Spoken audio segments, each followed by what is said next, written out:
I remember, I had to put myself on tape for James Gunn for the Peacemaker series, all that stuff, right? So, but here, here's a good example of what this is interesting, and you guys will appreciate this. So, people always say in our industry, it's like, I don't think I'm right, but I should go in. Or, it's like, I didn't get the part, but you know what? I did a good read, so hopefully they'll remember me. Well, I put myself on tape for Peacemaker, and I was in Calgary shooting a show, so I did it from my hotel room with another actor. And the very next morning, I got the offer, and I was like, hold on, this is like a huge James Gunn project. So usually that takes 2 weeks, 3 weeks, right? Usually to hear. And then the casting director told my agent, she goes, we were like, why? How did he get the offer so quick? She goes, because James remembers when Lochlyn read for the movie Scooby-Doo, because everyone forgets James Gunn wrote Scooby-Doo. And like zoinks, man, I can do like a Scoob. Boys, You're come on. Up Scoob, Holy that was like perfect, too. Yeah. So I went in and I did a good audition. Physically, Matthew Lillard, also his impression is very good. But Matthew was perfect, right? Yeah, he's a good dude as well. But I mean, physically, just perfect to play Shag.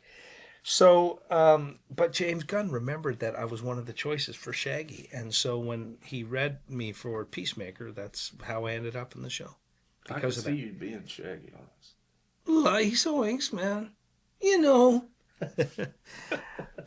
Yeah, but honestly, but Lillard's tall and lanky. Yeah. Shaggy was lanky. I honestly, I look at it back then now and I go, I probably would have been a good Fred. Like, because I think I sort of had a little bit more physicality like Fred, But yeah, it was funny. When I came out of my audition for Scooby-Doo, there was Linda Cardellini sitting in the room ready to go in as Velma. Selma Blair was there to read for Velma. And when I walked out of my audition, they were all like, wow, because they could hear the audition through the... You're like, that's right. They're like, wow, you do a pretty good Shag. So, wow. But then when I found out that he remembered me from that audition, I thought to myself, that was a 20-year span, James. You've done Guardians of the Galaxy. Like, what? Like, all it took was a memory. See, the thing about Hollywood is it's 10-second memory, right? So all of a sudden he sees me again and goes, oh, my God, I remember, what if I would have auditioned for Guardians of the Galaxy? Maybe that would have been, he would have gone, oh, my God, yeah.